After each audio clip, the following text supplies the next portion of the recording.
when you're a player sitting in that team meeting room and your head coach calls you out in front of your peers or whatnot, that's not good. But also, it can light a fire in you. And it's a sense of pride thing that you got to have. And I love some of the things that he touched on because you can have the Ferrari, you can have the Lamborghini, you can have the Bentley, but if the engine isn't in any of those cars, how's it going to be able to go? The offensive line is the engine. When I look at the New York Jets and their offense and what they want to do, that's been the Achilles heel, the dark cloud for this team since acquiring Aaron Rodgers. And when you look at this group, that group has to set the tone whenever they play a game, whenever they're practicing. Everything starts on the offensive line. Everything starts on the defensive line. Everything starts in the trenches. And when you look at offense, and the reason why it's so much different from the defensive side of the ball is because defensively, you can have 2 or 3 guys mess up and the play still be successful. Offensively, you can have 1 guy mess up and 10 guys do their job and the play is derailed. So I understand a lot of what Robert Saleh is saying right there in that clip. But for this organization, for this team to be able to push towards what they want to accomplish, doesn't matter if you have Aaron Rodgers. Doesn't matter if you just signed Dalvin Cook. If you can't block up front, passing the football and pass protection and running the football, none of the new toys that they have offensively are going to matter. 100%. Listen, to me, this is pure theater from Saleh. Dwayne Brown hasn't practiced or done anything yet. Beckham's coming back off 2 major knee injuries. They obviously must have not blocked. I didn't see it, but they obviously must have not blocked well against Carolina this past week. I'm not going to make a big deal. He's got the TV cameras in the house, Hard Knocks. So what do you mean pure theater? That's not really him? You wouldn't run through a wall for that man? You know what? Did the Jets run through a wall through him last year when they lost 6 straight games at the end of the year and they were 4-7? They didn't run through a wall. They did. Did the defense run through a wall with them late in the Kansas City Super Bowl a couple years ago when Sherman didn't pay attention and Mahomes made that big play down the field to Hill and the Chiefs beat San Francisco?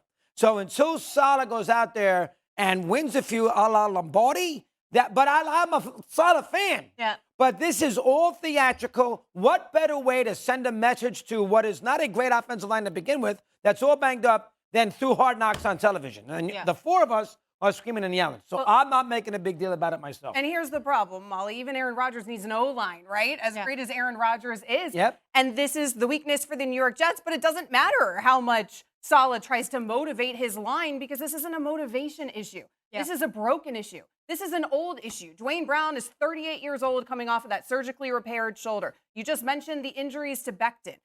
How are you going to motivate a broken line, right? How are you going to get guys that are past their prime to play harder because you say some cool things on Hard Knocks?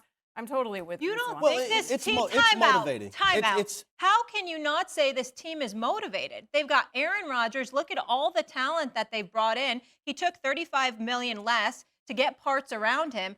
I mean, it feels like the resurgence of the New York Jets. No, it's not that they're not motivated. It's that you can't. The motivation isn't the problem with the line. It's the injuries. It's the age. That's the problem. I don't think it's theatrical. What's the word? Theatrical. There you go, Mad Dog. This actually happens in meeting rooms, in team meeting rooms, where the head coach stands up there and he calls out players.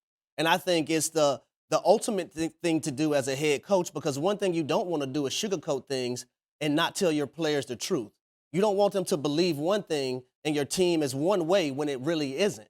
So the best way, I think, to send a message, not just to your team in that team meeting room, but you're also doing this in front of the world. And I can't sit up here and say he's just doing this for show, for the cameras, for Hard Knocks. These are types of conversations that happen in team meeting rooms across the National Football League. And I thought it was just good by Robert Saleh, because in the first episode of Hard Knocks we seen, it was all how much we love Aaron Rodgers. But then sometimes reality sinks in and things get real. And in episode 2, it's about that offensive line and what they could be and what they're trying to change and what everybody's mindset is of the New York Jets from the past. He's trying to move on from the old Jets and what the offensive line and what this offense was or wasn't, I should say, to a new regime. And what I mean by a new regime under Aaron Rodgers, being that guy at the helm. But it doesn't matter if you have that guy if you can't protect him. Doesn't matter what kind of weapons you have if you can't protect them. So I thought it was a great message for Robert Saleh to send towards his offensive line, not just in front of everybody on that roster, but also in front of the entire world for them to see it as well. So with that being said, are you not buying this Jet squad to go the distance because of the O-line? I picked them to win the division. Okay. So you win the division, you get into the So you're not playoffs. that concerned. You have an opportunity. Amber? I'm concerned about them, but it's just I picked this team to win the division. They're going to have their kinks they have to iron out early, just because it's a lot of nuances on that offense. And it's a great division Exactly. when we're talking Miami. It's a great division. I don't know if Robert Saleh is a great coach. That O-line has real problems. And again, I don't think that's a coaching issue. I think that's an age issue. I think that's an injury issue on that O-line. And even Dalvin Cook and Aaron Rodgers need an O-line there. Yes, they have a ton of weapons on this Jets team. It was a 7-win team last season, and now they have Super Bowl expectations. I think everything about this Jets team is theatrical, by the way. I mean, Aaron Rodgers handing back $35 million, I think, was a bit theatrical, okay? He was not willing to do that in Green Bay. All of a sudden, he's super team guy. Like, where was that when Devontae Adams wanted to stay on your team and wanted more money? Everything feels a bit calculated with this New York Jets team. The expectations are there. They are loaded on talent. I will give them that, but they are in a stacked division and a stacked conference. Not that defense. One other thing, too. Robert, you're part of the culture. This is not your first year. You've been here for 2 years. 2 years ago, they were inept. Yeah. Last year, they lost their last, whatever it was, 6 in a row. You were there when they drafted Zach Wilson. So to make it sound like that this is the old Joe Walton, Rich Kotite Jets is a little shaky because he has been there for 2 years. So you think he's suspect as a coach? He hasn't proved anything yet. Yeah, what has he done? He's been there 2 How do we know if years. he's Well, good? but he made it sound like I'm sick. You know, we're trying to change the culture of the team. Yeah. Well, hold on now. You're part of the culture. You were there for 2 seasons. Should the Jets have signed Dalvin Cook? I say no. I know how good he is. He's got so much baggage. So much. How? Oh, you know. You were something. Oh my God. You were something else. I'm not gonna get into it. There's some baggage. There is a lot of baggage with this guy. Nobody else wanted him, and you know the Vikings didn't. The Vikings let him go. Miami didn't sign him. What do you mean no one else? Everybody wanted him. Everybody in the AFC East wanted him. I sure as a Dolphins did Miami fan, sign him? I sure as heck wanted him. They had a deal on the table from Miami. Well, why And didn't he he was sign him? talking to New England as well. Yeah, the Patriots had flirted with him earlier. The Patriots, I don't think, wanted to do that in terms of the financial. Yeah. But yes, everybody seemed to want him. And in Minnesota, you can make the move that this is a cap casualty sort of measure at that position, which we've seen time and again for a running back that's been one of the most explosive running backs in the NFL for 6 seasons. Talk about the last 4 years. Yards from scrimmage. There's only one running back who has more yards than him. And how much is Minnesota won? And how much is Minnesota won? They've been to the playoffs. They've been to the playoffs. How did they do last year against They did a lot of Giants winning in the regular season. Mad Dog, one thing that we all know about football, it's not a one-man sport. It's a team game. Especially with running backs. The You don't need defense running was backs. terrible last season. You don't need running backs. So you're on that. Don't need running backs. You and the running back. Oh my God! All right, we're not getting into that now. I felt like him. As a Dolphins fan, I wish I felt like it. Plus, know how you remember, this creates expectations for the Jets. The Jet fan thought they were going to be great anyway. Now you bring Cook in. Oh, you got all those folks who are going to go. They're not going to give the Jets any so break. now you don't bring in And he's players not because it's healthy. going to create expectations. Don't bring in talent. There And might he's- be expectations. They- for well, my team. explain. Too Let many me ask you a question. expectations. Did they need Dalvin Cook to be good? Yes, with Brees Hall coming back from that injury, Yeah, that's Dalvin Cook well, was why do we- significantly helped. to Well, ease why him did there we at that predict the position. Jets then to go to the playoffs for the last 6 weeks without Dalvin Cook, which we did?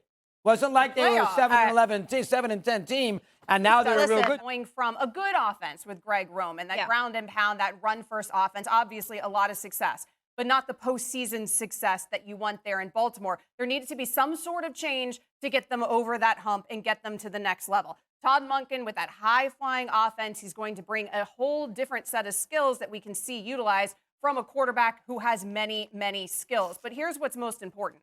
Just Todd Monken's presence seemed to have motivated the Baltimore Ravens, and maybe also the financial commitment that they made to Lamar seems to have motivated this Baltimore Ravens team to finally spend on weapons around Lamar Jackson, something we have been asking for years. So they bring in OBJ, they bring in Nelson Aguilar. I know there's issues there in terms of injuries and age, fine, but it is veteran weapons that have a presence around Lamar. Plus, most importantly, they draft Zay Flowers. I think that's going to pay off dividends for this Baltimore team.